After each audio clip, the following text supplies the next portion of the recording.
大家好，我是海娟，今天分享一个土豆的新吃法，有蔬菜，有鸡蛋，营养又美味。下面开始制作。首先，我们准备2个大一点的土豆，先切成薄片，再切成丝。切好的土豆丝放入大盆中。1根胡萝卜，同样先切成薄片，再切成细丝，放入大盆中。加入胡椒粉、孜然粉、盐，再次加入2勺面粉，搅拌均匀，充分的搅拌均匀，搅拌至这样的粘稠状态即可。另一个碗中打入4颗鸡蛋，搅散备用。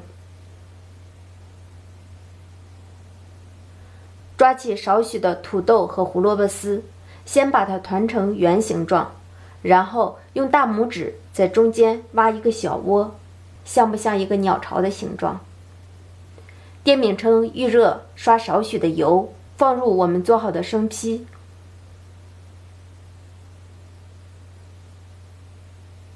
中间的小窝窝用勺子加入少许的蛋液，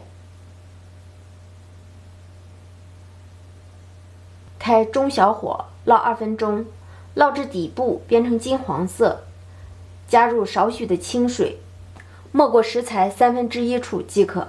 盖上一个高一点的盖子，先把水分收干。水分收干后，我们给它翻一个面，再次中小火烙至2分钟。